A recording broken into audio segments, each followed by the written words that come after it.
Un país joven ha cumplido 60 años. El año que viene en Jerusalén, rezaban los judíos desde hace milenios. En 1948 lo consiguieron, pero ¿había motivo para celebrarlo?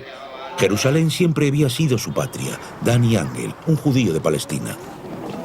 Ya fueran árabes o judíos, hasta 1948 eran todos palestinos, y el árabe Abu Isam jugaba de pequeño con los niños vecinos judíos.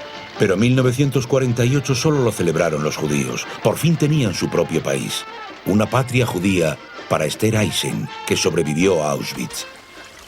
El sueño sionista se hizo realidad para pioneros como Simón Baumann. El joven berlinés había huido de los nazis. Ahora eran los palestinos los que huían. Pero ¿quién tiene la culpa de su destino? Saada Suleiman lleva 60 años esperando para volver. 5 personas, 5 destinos. Un pequeño país y su gran historia. Pero, ¿dónde empieza? 1948. Sueño judío, pesadilla árabe. ¿Cómo se creó Israel?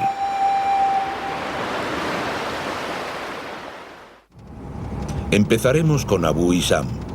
Su familia lleva generaciones viviendo aquí. Han visto llegar e irse distintos ocupantes y se han adaptado. Hoy Abu Isam, que es árabe, tiene pasaporte israelí. Cuando se fundó Israel tenía 10 años. Cuando éramos niños, mi hermano y yo teníamos que trabajar en el mercado para ayudar a mis padres. Íbamos descalzos, no teníamos dinero para zapatos. Cargábamos cajas de verduras en carros. Hoy conduce su propio camión. Se ha establecido como transportista independiente y trabaja para supermercados y grandes empresas en todo Israel. Cuando era un niño trabajaba aquí, en el mercado de Acre, su ciudad natal del norte del país. Los comerciantes son árabes y muchos de sus clientes son judíos. Ahora, igual que antes, con toda normalidad. Aquí, el sangriento conflicto de Oriente Medio, con sus trágicas imágenes, parece muy alejado. Es asombroso, puesto que Acre ha sido el escenario de muchas guerras. Griegos, árabes, cruzados y Napoleón. Todos quisieron conquistar la ciudad. En 1917 llegaron los británicos, gobernaron Acre y toda Palestina, a árabes y judíos, y ambos imaginaban disponer de un estado propio en un futuro lejano.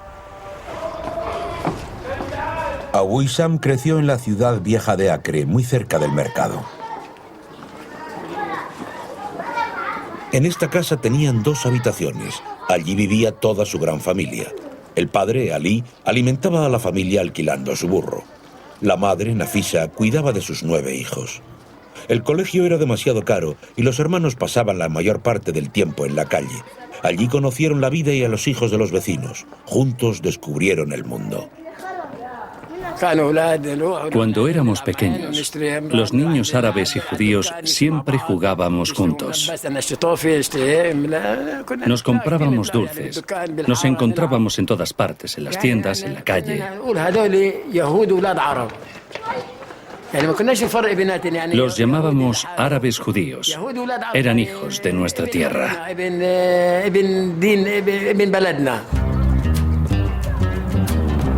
A 3 kilómetros de Acre se encuentra el kibutz de Ein Amifrat.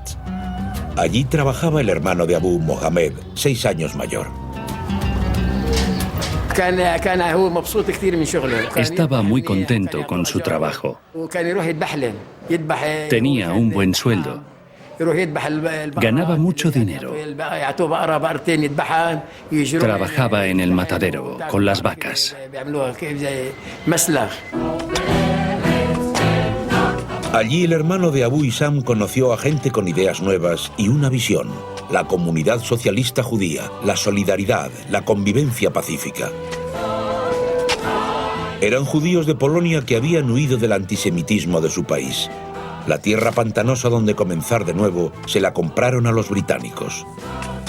Igual que ellos, pioneros judíos desecaron ciénagas por todas partes e hicieron fértil el desierto.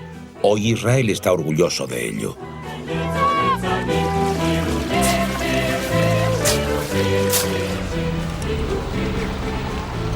En la misma época en que Mohamed, el hermano de Abu Isam, trabajaba aquí, llegó Simón Banai. Antes de convertirse en kibbutznik, se llamaba Simón Bauman, y nuestra búsqueda del principio de la historia también podría comenzar con él, a quien Palestina le salvó la vida. El niño de ciudad berlinés se transformó en un recio campesino y disfrutó con ello. Enseguida hizo amigos, también entre los árabes. Trabajaba con un rebaño de ovejas y cuando llevábamos los rebaños a casa nos encontrábamos con muchos árabes y así aprendí a hablar árabe. Me lo enseñaron ellos. Éramos muy buenos amigos. Un año antes era un niño tímido del barrio berlinés de Seunen. Sus padres habían huido de las persecuciones de judíos de Polonia. En vano. En 1938 destrozaron su negocio berlinés. Quisieron salvar a su hijo de los nazis y le enviaron a Palestina en 1939 en el último transporte de niños. Tenía 14 años. No sabía que no volvería a ver a sus padres. Para él el viaje fue una gran aventura.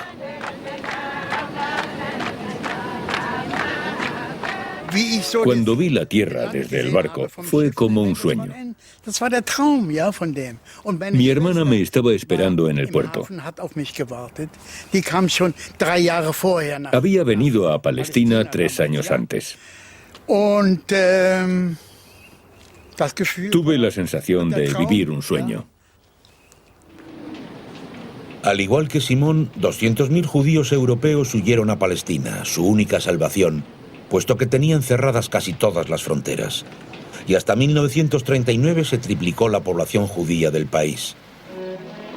Simón fue primero a Tel Aviv, una ciudad moderna que le recordaba un poco a Berlín.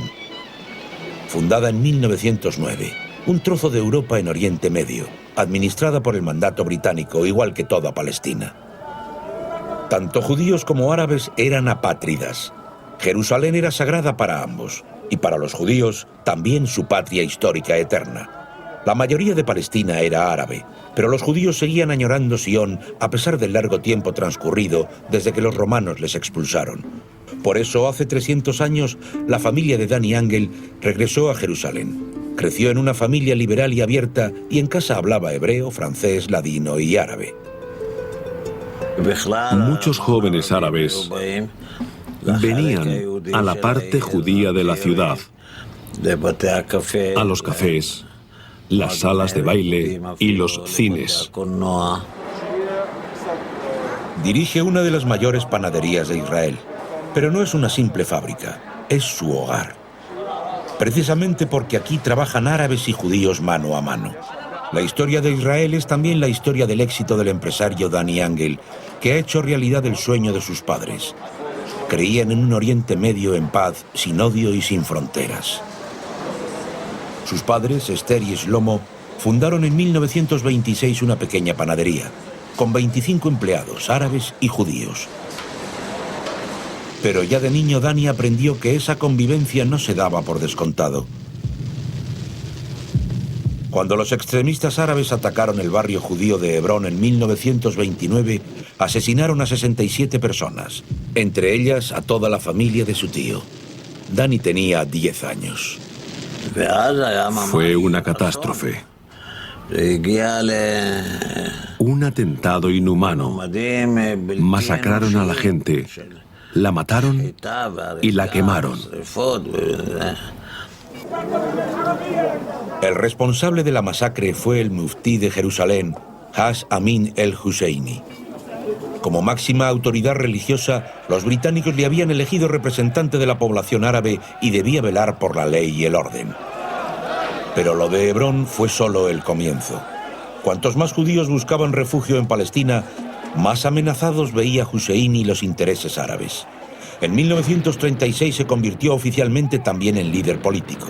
A partir de entonces, los enfrentamientos sangrientos se volvieron rutinarios, sobre todo en Jerusalén.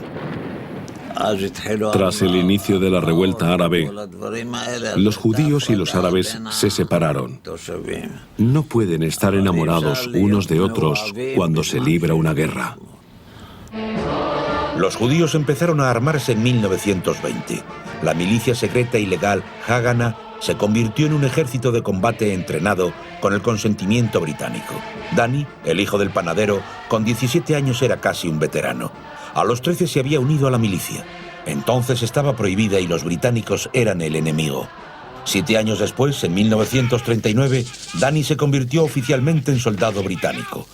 Empezó la Segunda Guerra Mundial y, al igual que Danny, 30.000 judíos se alistaron voluntariamente en el ejército británico. Ahora el enemigo común se llamaba Hitler. Los británicos recibieron a Danny con los brazos abiertos. Hablaba árabe con fluidez y le dieron trabajo como intérprete. Primero le enviaron al norte de África, que ya estaba invadido por las tropas alemanas. Los seguidores del Muftí apoyaron al enemigo de los judíos, Hitler, quien recibió al líder árabe con todos los honores en 1941. Der Führer empfing den Großmufti von Jerusalem, einen der einflussreichsten Männer des arabischen Nationalismus. Der Großmufti ist das religiöse Oberhaupt der Araber in Palästina und gleichzeitig deren oberster Richter und Finanzverwalter. Wegen seiner nationalen Haltung verfolgten ihn die Engländer erbittert und setzten auf seinen Kopf einen Preis von 25.000 Pfund aus. Auf abenteuerlichen Wegen gelangte er über Italien nach Deutschland. En ese mismo año, 1941, Simón Banai, que tenía 16 años, se alistó también en el ejército británico. No era cuestión de venganza. Queríamos demostrar que los judíos se defendían, que podían luchar, y luchamos. Igual que Simón Banai, pensaban muchos judíos, tantos que los británicos les asignaron su propia unidad. La brigada judía contaba con 5.000 soldados. La unidad de Simón luchó en Europa, en Italia, Bélgica y Holanda. Luego acabó la guerra y Simón comenzó a buscar a sus padres. Pero lo único que encontró en Berlín fue un candelabro que le habían dejado sus padres. Entonces se dio cuenta de que le habían salvado la vida al enviarle a Palestina. No quedaba ni rastro de ellos. Poco a poco se enteró de que Europa era un cementerio judío. Conoció a supervivientes de los campos, con el rostro desencajado, más muertos que vivos, demasiado débiles para celebrarlo. El ejército británico liberó a 60.000 personas en el campo de Bergen-Belsen, 13.000 de las cuales solo sobrevivieron unas semanas más. En todas partes reinaba la misma imagen, sin fuerzas y sin raíces, liberados pero no libres. ¿A dónde podían ir? A 1 kilómetro del campo de concentración, los británicos montaron un campamento para personas desplazadas, judíos apátridas de Europa. Un nuevo comienzo en Bergen-Belsen. Allí, precisamente, también para Esther Eisen. Era polaca, la única de su familia que había sobrevivido a Auschwitz. Tenía 16 años y poco a poco comenzó a recordar lo que era vivir sin miedo. Hoy expresa con su arte las terribles experiencias de su juventud. Quien quiera entender la historia de Israel debería escuchar a personas como Esther. Sus recuerdos, su añoranza de una patria judía, su esperanza en el futuro.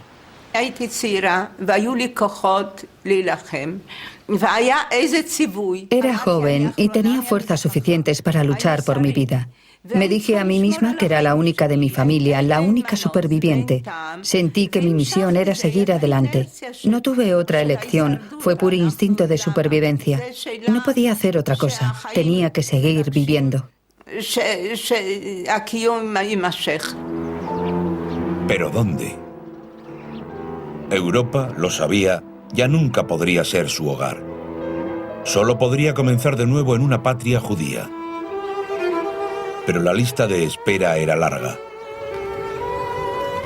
Como ella, 300.000 judíos alemanes pidieron visados para Palestina y se manifestaron en los campos de personas desplazadas.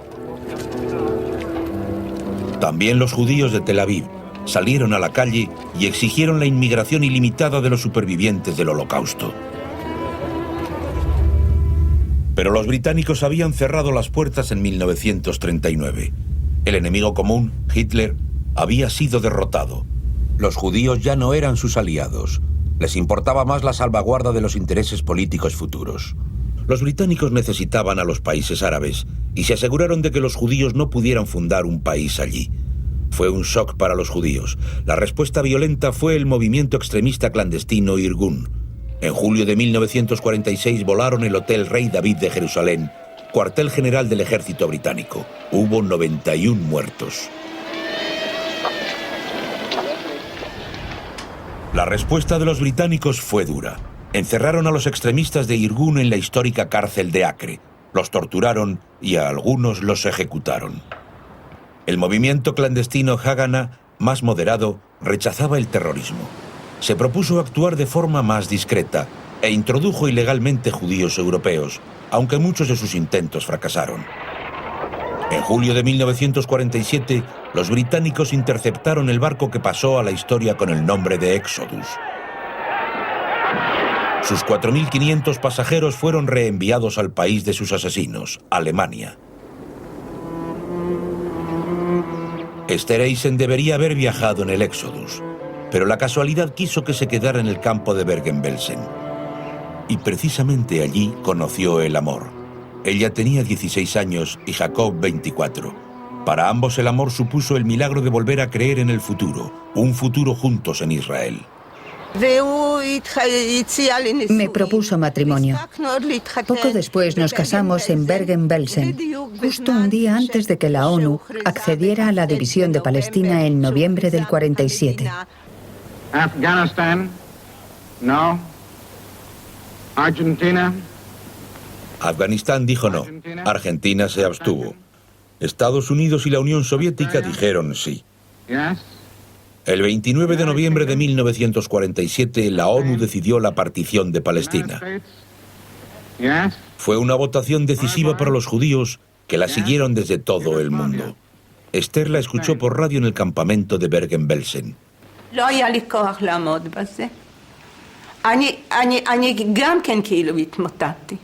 No tuve fuerzas para escucharla entera. Fue demasiado para mí. Casi pierdo el conocimiento. Tuve que apoyarme en alguien. Fue un momento muy difícil. No habría podido soportarlo yo sola. The resolution of the Dutch Committee for Palestine was adopted by 33 votes, 13 against, 10 abstentions. El sueño de los judíos se había cumplido. Recibieron una parte de Palestina. Allí fundaron su Estado. Lo celebraron en Tel Aviv, pero no solo allí.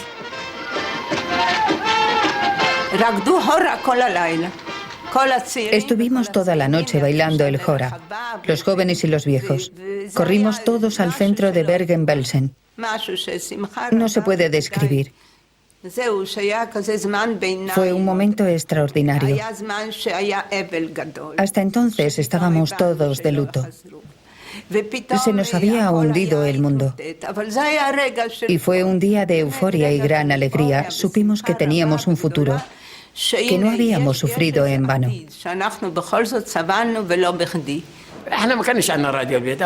En casa no teníamos radio, pero mi hermano, que trabajaba en un kibutz, nos contó lo de la partición.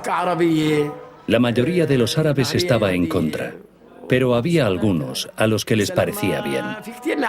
Pensamos que nos podríamos gobernar a nosotros mismos, no como antes, que nos gobernaban los ingleses. La partición significaba que los judíos mandarían en una parte y nosotros en otra, y al final podríamos vivir juntos. Pero el plan de reparto convirtió Palestina en una alfombra con remiendos. No contentó a ninguna de ambas partes. Los árabes lo rechazaron, pero los judíos lo aceptaron. Después del Holocausto querían tener un país, fueran cuales fueran las condiciones. La decisión de la ONU fue una mala decisión en muchos sentidos. El más importante es que carecía de mecanismo de implementación, porque ningún Estado miembro quería implementarla. Si iban a partir Palestina para crear un Estado judío que podía ser atacado por sus vecinos y por su población interna palestina, deberían haber estipulado un mecanismo que garantizara que la decisión se ejecutase y el nuevo Estado sobreviviera. Pero los norteamericanos americanos no quisieron y los rusos tampoco. No querían enviar un ejército después de haber sufrido tantas bajas en la Segunda Guerra Mundial. Y no querían luchar contra los árabes en Palestina. Como era de esperar, el mundo árabe se indignó. Para ellos toda Palestina era árabe. Intentaron evitar un Estado judío por todos los medios. En 2 meses mataron a 200 judíos. Y una vez más el colaborador de los nazis, Haj Amin el-Husseini, muftí de Jerusalén, fue uno de los instigadores de la violencia, apoyado por partisanos sirios e iraquíes.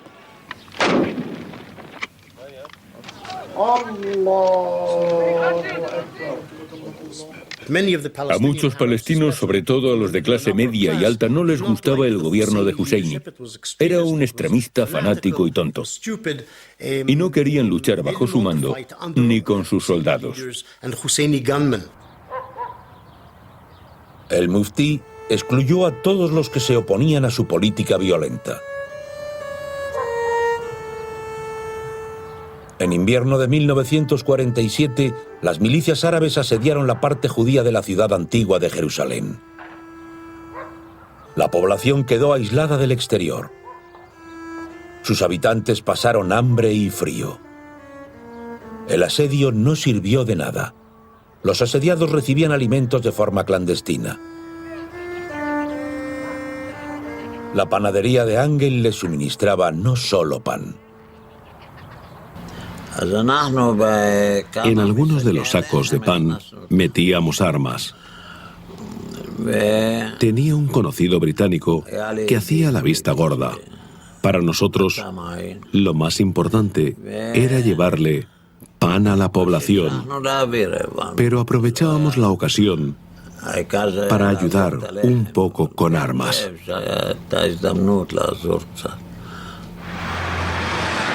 Como la autodefensa de los judíos no parecía dar resultado, cambiaron de táctica. Pensaron que el ataque sería la mejor defensa. En abril y mayo del 48, el problema era que los judíos no estaban ganando la guerra. Y sabían que los países árabes iban a enviar a sus ejércitos a Palestina para derrotar a los judíos. Así que despejaron la retaguardia y se hicieron con el control interno del país antes de que les invadieran los ejércitos árabes. Sabían que no podían ganar la guerra si tenían que luchar en el frente contra los ejércitos árabes, mientras las milicias internas les disparaban desde atrás. En esa guerra los judíos destruyeron 400 pueblos árabes. Por ejemplo, Lifta, cerca de Jerusalén. Las ruinas de este pueblo siguen recordando el destino de la población palestina. Del pueblo árabe de Deir Yassin hoy ya no queda casi nada. Forma parte del cinturón industrial de Jerusalén. La panadería de Dani se encuentra aquí.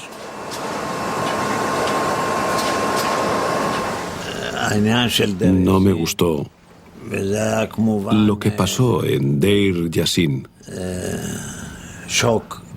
Fue un gran trauma para mí y para muchos judíos. No es el camino a seguir. El único recuerdo de Deir Yassin es el cementerio, apenas reconocible entre los escombros y la basura. Deir Yassin es un símbolo de la Nakba, la catástrofe, desde que las milicias judías del Irgun arrasaron el pueblo el 8 de abril de 1948. Una hora antes del comienzo de la batalla, yo estaba montando guardia con mi gente. ¿Dónde está esa casa? Y a las 2:30 de la madrugada, me fui a casa para preparar té para mi gente. Mientras estaba en casa preparando té, no me di cuenta de que los guerreros judíos habían rodeado todo el pueblo y lo habían invadido. Abu Mahmoud, que entonces tenía 20 años, intentó defender su pueblo contra los combatientes del Irgun. un ejército clandestino extremista judío muy activo. Decían que había partisanos iraquíes ocultos en Deir Yassin. Abu Mahmoud y su gente libraron una cruenta batalla contra los judíos. Mi familia, la familia Akel, estaba formada por 28 personas. Todos fueron degollados como corderos delante de su casa. La madre de Abu Mahmoud fue arrestada en su casa. Unos días después fue liberada y siguió a su hijo al pueblo cercano donde se había refugiado. Hace 60 años que Abu Mahmoud no ha podido volver a entrar en su casa. Ben Gurión se indignó. Se disculpó públicamente por los actos autónomos del Irgun y reforzó la lucha contra los extremistas dentro de sus propias filas. Deir Yassin es el símbolo de la violencia judía, pero también marcó el comienzo de la batalla propagandística. Las noticias que circularon por el mundo sobre violaciones de mujeres eran inciertas. Todo lo que se escribió era mentira.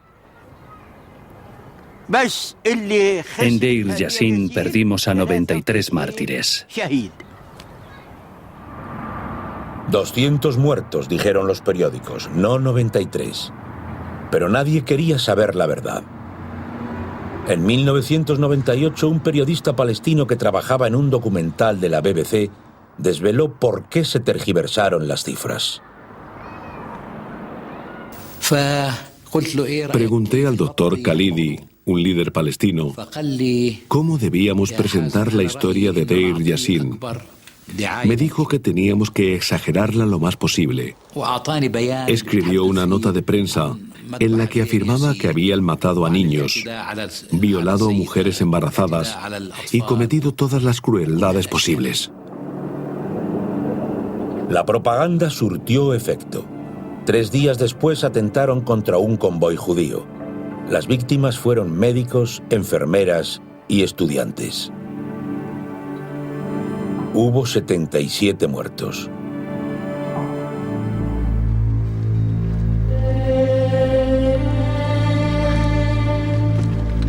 Pero también los judíos se aprovecharon de los rumores y exageraron conscientemente la violencia del ataque. La consiguiente huida en masa voluntaria de árabes les beneficiaba.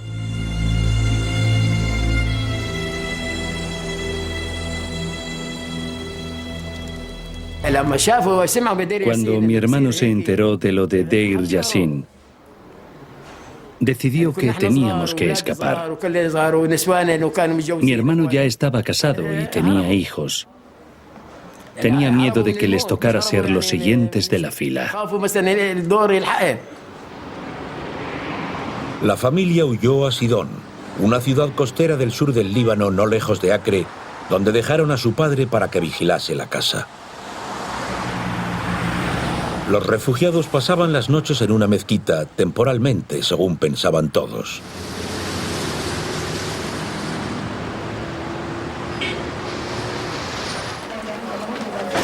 Saada Suleimán también huyó al Líbano y acabó en un campo de refugiados con la esperanza de regresar pronto a Hawassa, su pueblo de las cercanías de Haifa, en el norte de Palestina. Tenía 26 años cuando escapó con sus 2 hijos. En Israel, las historias como las de Saada siempre se han ocultado, pero su destino forma parte de la verdad sobre la fundación del Estado. Vivía en la montaña de Hawassa y cuidaba de sus ovejas y cabras en un valle. Vendía queso a sus vecinos judíos. Hoy ya no queda nada de Hawassa. El nombre ha sido borrado del mapa.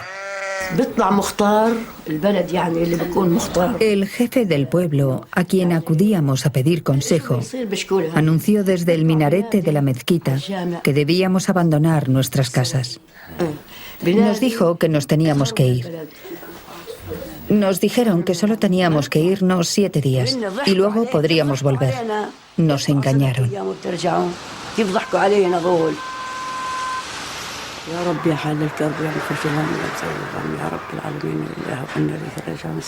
Entonces todavía confiaba en Dios y en el jefe del pueblo. Las milicias árabes vencerían a los judíos, pronto. Pero los 7 días prometidos se transformaron en 60 años. Saada compartió destino con otros 750.000 palestinos. ¿Son refugiados o desahuciados? Hoy los expertos siguen debatiéndolo. Yo diría que la mayoría de la gente que huyó de sus casas lo hizo como resultado de la guerra. Cuando las batallas se acercaron a sus hogares, tuvieron miedo de resultar heridos, miedo a vivir bajo el dominio judío que rechazaban. Yo diría que solo una pequeña minoría fue expulsada físicamente por los judíos. Yo diría que solo unos 100.000 o menos fueron expulsados de sus casas por los judíos, que conquistaron sus pueblos y les ordenaron que se fueran en 24 horas.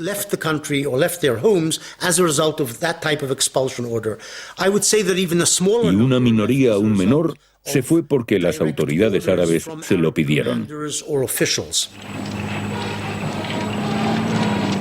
Los refugiados celebraron la retirada de los británicos de Palestina en mayo de 1948. Los vecinos árabes amenazaban con la guerra. 400.000 soldados árabes se enfrentaban a los 30.000 luchadores mal equipados de la Haganá, sin la protección de los británicos y sin el apoyo del mundo. Amenazaban con terminar con un Estado que aún no existía. Fue un momento muy difícil. Israel nunca había tenido ejército, solo la Haganá, mientras que Egipto tenía un ejército moderno con aviones, tanques y cañones. No cundió el pánico, pero sabíamos que tendríamos que rendir mucho en el combate. 14 de mayo de 1948. El final de los 30 años del mandato británico pareció una huida. El último gobernador abandonó el barco naufragado.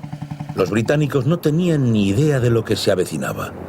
El ejército egipcio solo aguardaba una orden para atacar el nuevo Estado judío, pero nunca la recibió. El Comité del Pueblo se reunió en secreto durante días en Tel Aviv. Decidían sobre la fundación del Estado. David Ben-Gurión sabía que todo apuntaba en contra, militar y políticamente. Incluso Estados Unidos lo desaconsejaba vehementemente, pero Ben-Gurión pensó que ahora o nunca. Mientras se abría paso entre la multitud, la noticia se corrió como la pólvora. El comité había votado sí al Estado de Israel por 6 votos contra 4. אנו חברי מועצת העם, נציגי היישוב העברי והתנועה הציונית, ביום סיום המנדט הבריטי על ארץ ישראל. ותוקף זכותנו הטבעית וההיסטורית, ועל יסוד החלטת עצרת האומות המאוחדות, אנו מכריזים בזאת על הקמת מדינה יהודית בארץ ישראל, היא מדינת ישראל.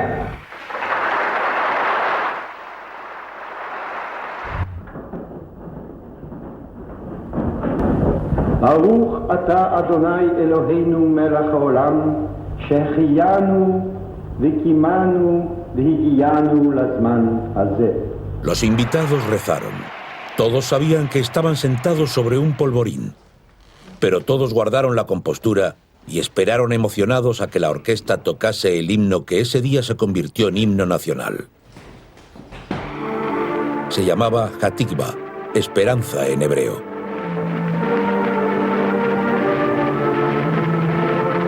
La esperanza de ser un pueblo libre en nuestro país, en la tierra de Sion, dice su letra. Ben-Gurión escribió en su diario: hay una alegría y un júbilo desmesurados en todo el país. Sin embargo, yo me siento otra vez como un hombre triste entre gente feliz, igual que el 29 de noviembre.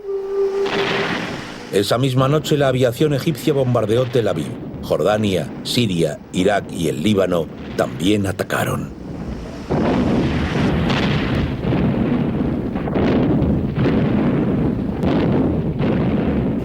Teníamos la sensación de que si no ganábamos, nos echarían al mar. Teníamos que ganar. El puerto de Haifa. Aquí llegaron Esther Eisen y su marido Jacob a la mañana siguiente. Llenos de esperanza sobre su nueva vida en Israel y un futuro en paz. Querían vivir tranquilos de una vez. Pero el 15 de mayo fue el primer día de guerra en su nuevo país. Era sábado. Sabbat. Estaba nerviosa y tenía muchas expectativas, pero sabía que había empezado la guerra.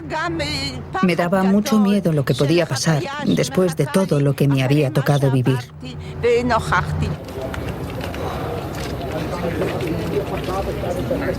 Los nuevos inmigrantes eran alojados primero en tiendas de campaña. Esther y Jacob también, hasta que encontraron casa en Haifa. Pero su casa no estaba vacía. Sus dueños no estaban. Habían huido o los habían echado. En la casa todavía había muebles, una mesa y sillas. Y olía raro. No me gustó mudarme a esa casa. La calle entera estaba vacía, como aniquilada.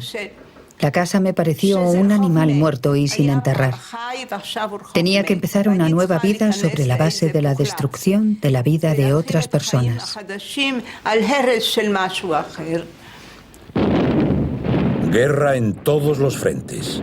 El enemigo más peligroso era Jordania con su potente ejército. Conquistó Latrun, antigua fortaleza de la policía británica.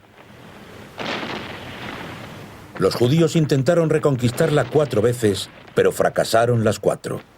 Los jordanos bloquearon desde allí la única carretera a Jerusalén.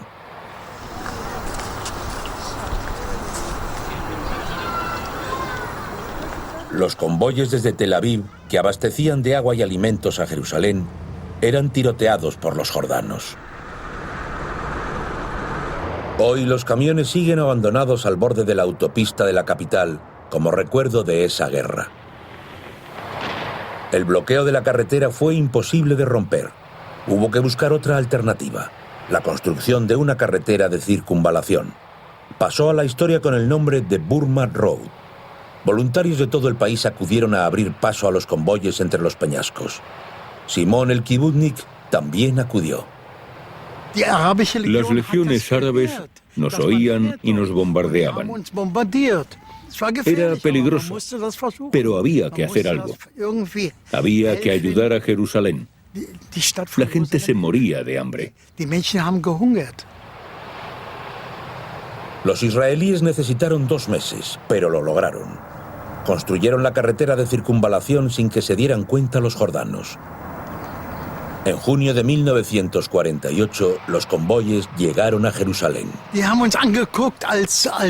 Nos miraron como si hubiésemos caído del cielo con uniforme. Y fue algo muy especial. Se alegraron mucho. Nosotros pudimos comprobar lo mal que lo habían pasado. Pero la victoria no duró mucho. La batalla de Jerusalén Este acabaron ganándolo a las fuerzas de Transjordania. Destruyeron el barrio judío y su antigua sinagoga y expulsaron a la población judía.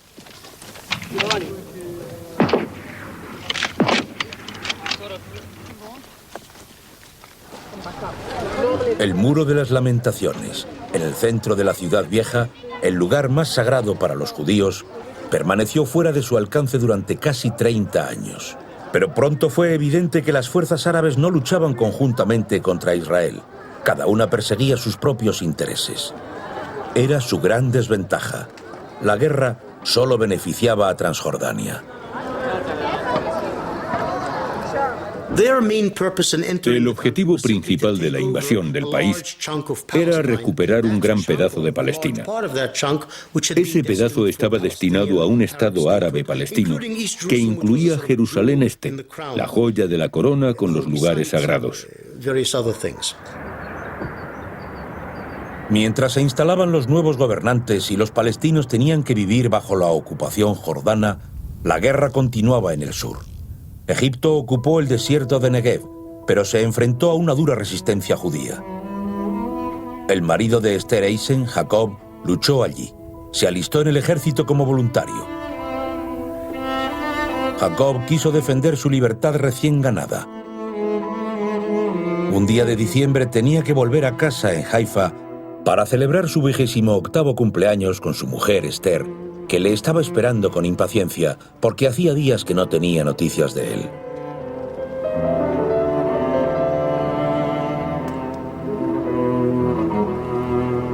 En lugar de Jacob se presentaron 2 oficiales que le dieron la noticia.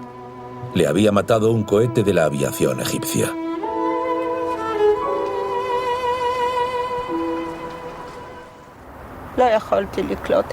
No me lo podía creer, pero era verdad.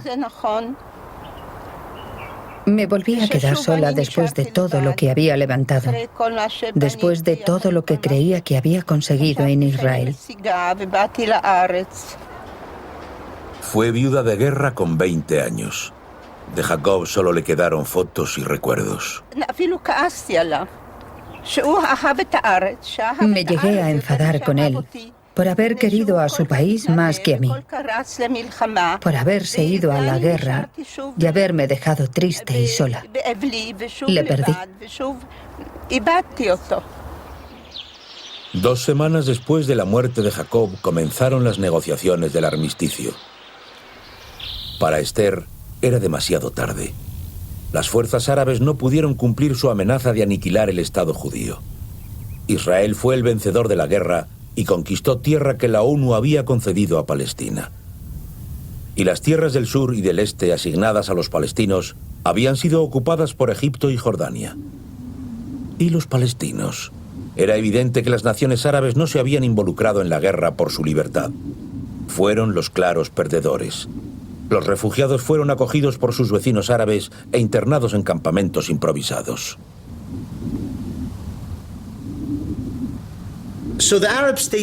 Los países árabes no querían a esa gente entre sus habitantes. Querían que los refugiados volvieran a su país. Pero también querían que los palestinos volvieran a Israel para socavar el Estado judío. Hoy los palestinos siguen siendo peones contra Israel. En el Líbano es donde viven en condiciones más penosas, como aquí, en el asentamiento de Burj el Samali, al sur del país, donde casi todos los refugiados son apátridas, extranjeros con permiso de residencia temporal. Les están vedadas muchas profesiones, no pueden adquirir bienes inmuebles y están excluidos de la vida política y social. Tanto los refugiados de entonces como sus hijos y sus nietos.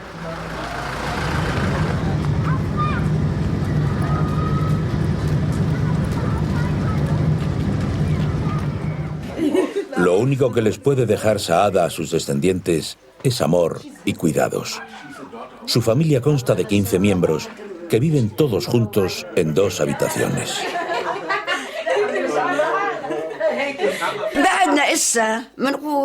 Siempre conservamos la esperanza en Dios. No sé. Vemos que los gobernantes árabes viven muy bien con sus mujeres. Y a nosotros nos arrastran de un lado a otro del país, mendigando, viviendo como gitanos, descalzos, harapientos. Y ellos ni se fijan. Ellos viven muy bien. Dios sabe lo que pasará. La mitad de los habitantes del Burj el Samali están en el paro. No pueden contar con ingresos fijos. A Saada le cuesta hasta disponer de agua. Así viven hoy cerca de 4 millones de refugiados palestinos en Siria y Egipto, en el Líbano y en Jordania. Muchos de ellos aún confían en regresar a Palestina. Falestín, como llaman al Estado judío. Israel se negó a acoger a los refugiados palestinos. Eran refugiados de un pueblo que les había atacado y que intentó impedir la creación del Estado de Israel. Si les hubieran permitido volver, habría supuesto tener al enemigo en casa y habrían desestabilizado el país. Esa ha sido la postura de Israel desde 1948 hasta la actualidad. No quieren que vuelvan los refugiados porque convertirían el Estado judío en un Estado árabe, o al menos sembrarían el caos y desestabilizarían el país porque no quieren vivir bajo dominio judío. Cuando Israel propuso aceptar a 100.000 refugiados, los países árabes insistieron en el regreso de todos los refugiados. Abu Isam tuvo suerte, porque la ONU permitió al menos el regreso de refugiados que aún tenían familia en Israel, y por eso pudo volver a Acre con su padre.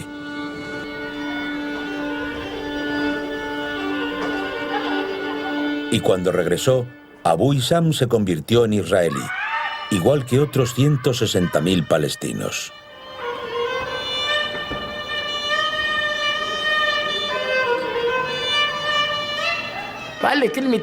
No nos resultó duro que nos gobernaran los judíos.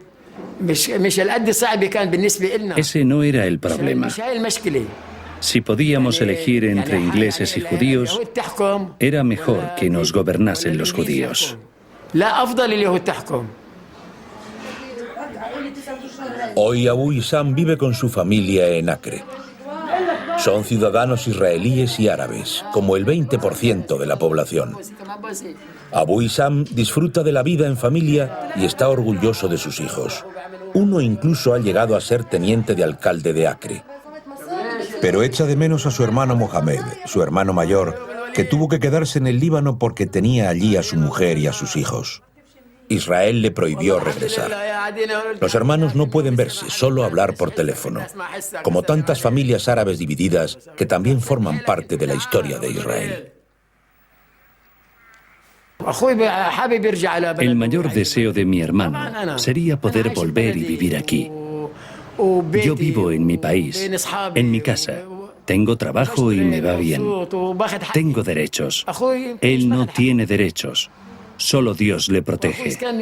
Y si muere, morirá en tierra extraña. La tierra extraña del otro lado de la frontera.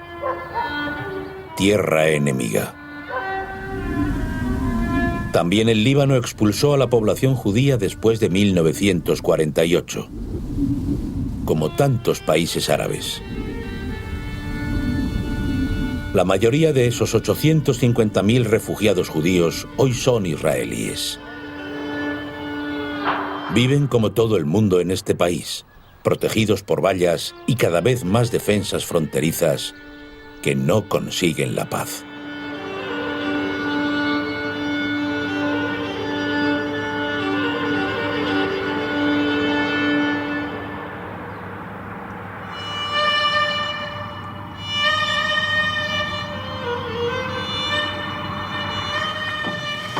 Antes, en el kibutz de Simón Banai, el niño de Berlín, bastaba con una frágil torre de madera para defenderse de los ataques árabes.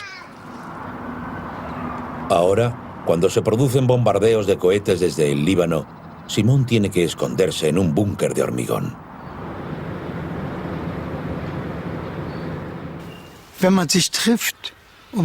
Cuando nos encontramos, no nos decimos hola o buenos días.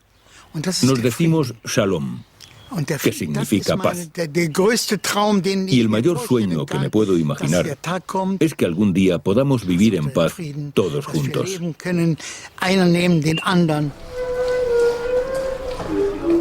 Quien no cree en milagros no es realista. Dicen que decía Ben Gurión.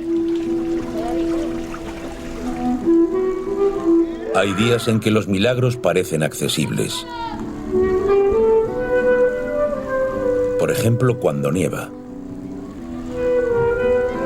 Entonces los niños árabes y judíos solo tienen un deseo: una batalla de bolas de nieve, como antiguamente Abu Isam y sus amigos.